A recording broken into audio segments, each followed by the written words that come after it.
welcome to MLZ Spotlights, which is a series dedicated to highlighting the movers and shakers in the communities that we're a part of. And what better way to start with a series than by talking with our own team here at MLZ Creative. I'll start with your good self, Krista. Why did you set up MLZ Creative? It's so funny when you're on camera. It's so hard to talk. But I get asked that question often. Yeah. And it's always different every time. So either the long version or the short version. And the short version is really coming from property management, being a property manager myself a long time ago. I really saw a gap in the market and how you would authenticate yourself and how to keep tenants wanting to live in your building and how to maintain those tenants in your building is really what made the difference for me. So that's why I made the leap into the marketing side. When it first started, it's fair to say it was a marketing agency working on brand development and strategies. Yeah. But with the recent addition of this man here. This handsome guy, hey? These two handsome men. You old charmer. Say all the right things. Always, hey? But what did you, for those that are not aware, what did you bring to the table? Yeah, so really my focus is essentially maximizing like the return on investment for our clients and keeping a close eye on our metrics and market trends, and then incorporating that into the marketing and the leasing strategies, and essentially helping strengthen the back end and expand the scope of services that we offer. So now with these new services at MLZ, we can be involved as early as like the pre-construction phases through to construction, lease up, and stabilization. In your opinion, how does that lead to the work that we do in terms of the brand and marketing? Do you think all roads lead, or is it separate in your eyes? The usability study probably would be our best starting point. Yeah, I think that's kind of like the first step is the feasibility study, which then feeds into the avatar discovery. And those two services that we offer essentially are the foundation for the rest of the marketing strategy through all of the lease up and into stabilization. We really take the feasibility study and create individual avatars that we really think are going to make that development a community from within, and building off those avatars, where they eat, what they do, what their habits are, where they shop, what they like to do in their free time, what books do they read. We can then hone in on those psychographics and create these avatars that then allow us to put that into our individual internet listing sites, to our Google ads, to our social media. And it really resonates with who we are as authentic shakers and movers. Movers and shakers. Or movers and shakers. No. Shakers and movers. I was just dancing with you on that. That was good. Is it 3 years we're doing this? Officially, I think on our own, it's been, this is into our third or fourth year. Oh, they are. Time flies when you're having fun. Yeah, we do. I'm moving and shaking. We definitely have a But let's go to the importance of, what you found our USP has been. Why do you think people use us? Why do they come to us? Yeah. I think because we are who we are. We're authentic, and we really hit home on building those relationships with the developers, because at the end of the day, it's their baby, and we're really here to bring it to life. Well, I would echo what you say, because from our experience in the 3 years and the bit before that, we've met and worked on other projects, knuckling down and understanding the developer and what they want from the project, whether it's just an asset they're going to hold on to, or are they going to sell it, how invested they are, do they really care? I'm not like trying to put people on blast here, but do they really care about the community that they're building, or are they just using it for, to sell on? And it's been really exciting to work with those and get into the weeds, as it were, to establish, that you mentioned, relationship is key, and establishing the trust is so important. Just like you would with your residents. Exactly. And that's exactly how we are with the developers and different parties within the organization. That's how we are with our residents and how we build up the community. This is a loaded question, Nathan. Oh, geez. So what would you say some of the struggles have been? I think one of the struggles I have found most is when a developer is really hands-on, which is great, but who micromanages the process, that doesn't understand the process. I find when we work with developers who let us fly and let us move in the way we think best, we succeed so much. Definitely the projects that we've had the most success on are the ones we had the most flexibility or autonomy on. And again, I think kind of going back to what you said about the transparency piece, that's where kind of some of this new analytical and the numbers parts come through as well, because we can give very detailed and transparent reports and insight on what we're doing and how effective it is. Yeah. And that kind of helps build the trust with the developers, property managers, owners as well. So we're tracking everything so granular that we can see our cost per lease, conversion ratios, the effectiveness of like a marketing campaign or a new leasing strategy. And we share all that insights with our clients on a weekly basis. And we're discussing it and we're pivoting as needed. And we're not scared to pivot, because not every marketing strategy is going to work. So if you can recognize that and pivot timely. I think a great example of what you're talking about, it happened quite recently, and we don't want to name names, but where charged would receive to achieve a lofty target in getting it was 25, 30 leases on. Yeah, we basically just had to get to like stabilization. We had to get to like 95%, and I think we were at maybe 70-ish% at the time. Yeah, but in winter. In 8 weeks. Winter, in 8 weeks in a typically slow leasing season, we had to hit numbers that we'd probably see in like the summer months. Don't have to give away the secret sauce. But what, in your opinion, led to the success of that? I think Sean and I built out a strategy, reviewed the pricing. Yeah, we basically went to the client with a business case and said, like, this is an aggressive target you have, so you need an aggressive strategy to hit it. This is what we would need for a marketing budget. This is what we recommend when it comes to rental rates and incentives. Yeah. And once we got that approved, we rolled it out and we ended up hitting the target and getting them to stabilization within that time frame. But again, it's really because we had the numbers to kind of support our argument and kind of built that trust with the developer. They kind of gave us the free reign to run with it after that, and we did what we do and we hit the target. So it goes back to what you describe MLZ to being. We've had our kind of opinion on it, whether it be a boutique marketing agency and it's creative based, and you've been the yin to our yang. Yeah. It's a perfect compliment to our like. There's some that take place. Got to bring the balance in, yeah. Well, you definitely balance. But I describe it like a seesaw. But at the moment, I think we're sitting quite level. And there's different occasions where we do need to be doing this, or we do need to be doing more of that. But ideally, somewhere in the middle is where we find our canter and success can happen. Yeah, because I mean, there's going to be times where like you can run the numbers on like a marketing strategy or a leasing strategy, and it might not necessarily make sense from a number standpoint, but you just kind of need to roll with it, take a chance. Maybe it's something no one's even done before, and there is nothing really to reference it against. So you kind of got to... The ad in the cinema. Yeah. Like that was... You talk about goals and achievements and some things that we can be proud of. Yeah. I have to say that's one of my proudest moments. 100%. It's was awesome. Editing this little story, putting it together, pitching it to the guys and saying, hey, let's give it a go. And it's now in Landmark Cinema, folks. If you'd like to check it out, you'll see it just before the movie starts. That's awesome. So that's a good example. It's hard to kind of tie some sort of like ROI or number to that ahead of time because it's unique. People aren't doing something like that. But so yeah, it's kind of finding a balance where you should make your decisions based purely on the numbers and when you should take a little bit of risk and try something different and create. Risk is a good word, and collaboration is another good word. And many developers, and whether we're consulting on the project or we've got full steam on it, everyone that we've met and spoken to have always echoed that collaboration is key. Being able to work with somebody and have a mutual trust there is also key. And that's something I'm rather proud of that we've been able to cultivate here at MLZ is that trust and that relationship. And that transparency. Like what you see is what you get. Like we're not gonna... For better or worse. That's right.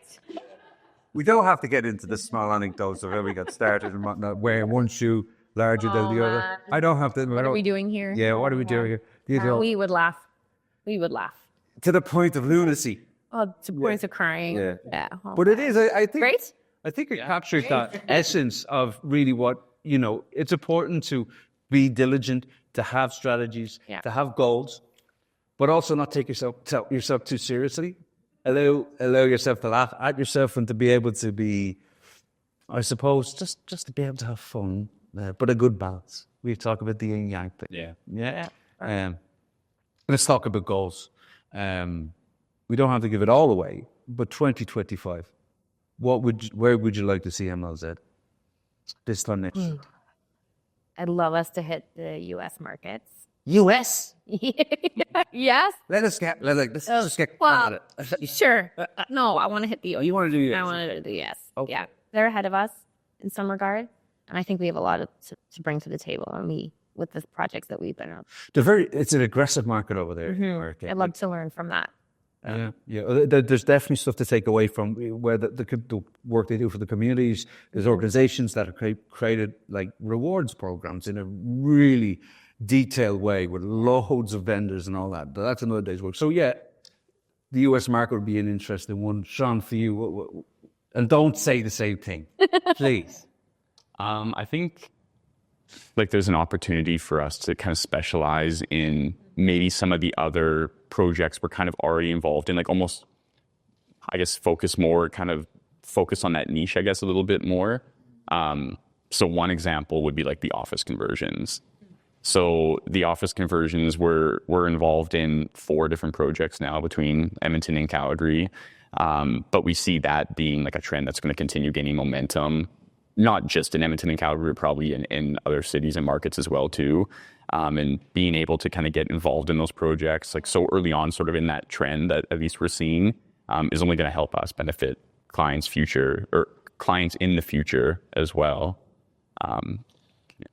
My goal would to be getting feasibility study more often, and then from the start of it, as opposed to, it's been great doing the, coming in and we'll rescue the day, but getting more of those feasibility studies. I can't even say the word today. Started from start. Yeah, I think that's a good one. Yeah, because really having us involved for the full scope of services from the very beginning through to stabilization. Because yeah, like you said, a lot of our projects now, it's specific aspects of our services, but being able to kind of be there from the very beginning and see it all the way through to the end. See the fruits of our labor all the way till the end is super exciting for us too, right? And on that point, and it's not just a selfish thing, it really makes sense for the betterment of the project, because at times when we come in, we're dealing with somebody else's brand, vision, or whatever, and we'll work with it. But it is to the betterment of the project that we are involved from the start, because from your feasibility study, all roads lead to the success. But your heart's invested differently. I'd agree with that, yeah. So when your heart's invested differently, you have a different outcome. So we move on from we talked about the lease-up process. But then there's another side to what we do and how we've done it, which is the retention aspect. And the key component there, and it's so used, this word, I kind of shudder to say it, but community. It's so important. Like, if you don't get your community right, if you're not looking after your residents right, you'll just see a bleed out the door, right? But what I've noticed is that properties that do well and maintain the residents give back, whether it's through community events, whether it's through volunteer time, yeah, whether through its collaborative activities in the kitchen like we are here at the Switch. Yeah. But I'll go back to you on this. For me, comes that inspiration a little bit. I'll give you a kudos. I don't normally like to give you two bit. Look at, because our head just goes like that, I'm wonderful. No, in fairness to you, because it goes back to your days in property management, where you were literally the boots on the ground. You painted walls. You made sure neighbours were looked after when you were doing your property management, and that kind of work ethic and that kind of. Well, really, what I hated when I had move-outs. I hated when I knew in 2 months' time I had to rent 10, 15, 20 units. Gotcha. I didn't want them to leave. So I was always trying to think of what could I do so that I don't have to rent these back out, especially during Christmas time or December or whatever, cold seasons.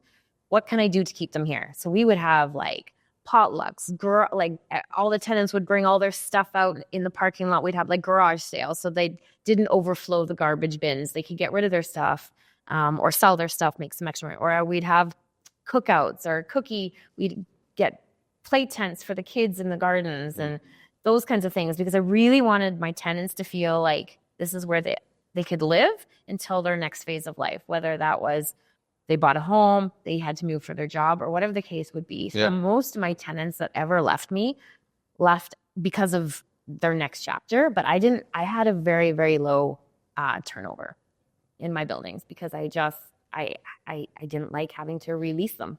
Yeah. And I didn't want to have to re-rent them because I knew if I could keep them somehow, A, the owner was happy, B, made my life easier as a property manager, and C, it kept that relationship of trust so that when they did move out, they had the sweet spick and span. So I never had to return really a lot of the deposit. Yeah. And I think looking at that again from like the numbers side of things, that's how my mind just immediately goes. When you factor in how expensive like a turnover is, like you look at just the vacancy loss of the unit sitting empty, the incentives potentially to attract a new tenant, the cost of the make-ready cost of turning over the unit, the cost of advertising, the administrative time that goes into showing, processing move-outs, processing move-ins. Like I find that when developers, owners, property managers, they're looking just at the bottom line and they're looking at their operating costs. One of the first things they always go to look at reducing or cutting is the marketing expenses and the community spend. Because they go, well, we don't need this money on the community events. We need to get our operating costs to this amount. But sometimes it's hard to communicate sometimes, but you need to kind of look at it like sometimes you need to spend money to save money. And it's more of an investment in the community that helps with the retention. And over a 12-month period, you'll see that on your bottom line eventually. It's hard to kind of show right on a budget, but say your retention rates increase 5% from investing in community events. Once you tile those costs and all of those expenses to it, you probably saved more money by investing in the community events than you did just turning that unit over and finding a new tenant to move in. Not only that, you're saving your money on security because your tenants know each other. They're neighbors. So they look out for each other. So you would reduce in that regards too. So that's why that's where that happened. And that's why I always tried to build a community within the buildings that I manage because to me, it was more time, more costs. Yeah. And in the end, the tenants were like, tenants would like literally at the end when they did leave or move out, they'd give me a gift after, always a gift. Oh, so that's what you were doing. Yeah. Right. Side hustle, yeah. I really care, but the gifts is nice. But it was nice. It was a nice sentiment, right? Yeah, and you know what? I still see them at Costco. Or wherever we see them, and we still say hi.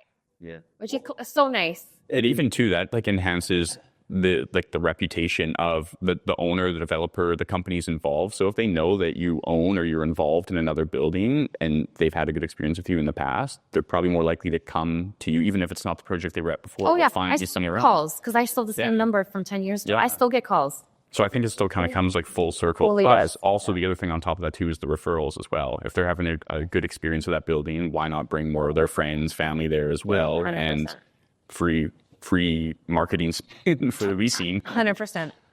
So obviously you've got that experience, and it's worth pointing out that while we do specialize in marketing and the numbers, both myself and yourself started out in another property management organization, and I have a lot of stories to tell, but we won't bore them today. But we have that knowledge, like from Michael's customer service experience. At your point, I mean, I met you were doing everything. Yeah. You were doing everything. And so it's such an intriguing dynamic that we've got that foundation of seeing it from Ground up. Yeah, like put sure. Yeah. And that's what makes, I think, MLZ, or one of the things that makes MLZ unique, is we all come from property management or real estate backgrounds. And then we kind of evolved into what MLZ is today on the marketing and the analytics side. We aren't a marketing or an analytics company that decided to expand into this industry afterwards. No, we come from it. We breathe it. We live it. You understand? We've seen it all firsthand. We understand the day-to-day operations, and it gives us a unique perspective and allows us to kind of come up with some creative ideas and strategies that other companies might not have. That's great. Yeah. Well, shout out to the folks at The Switch for letting us use this beautiful space. We are in the community lounge here at The Switch at Stationlands, a 285-unit building. You can rent it. There's limited space is still available, including some of our penthouse suites that are available. I say our, because again, this is It's ours, yeah. Thank you all for hopefully you stay to the end. And we'll see you next time on MLZ Spotlights.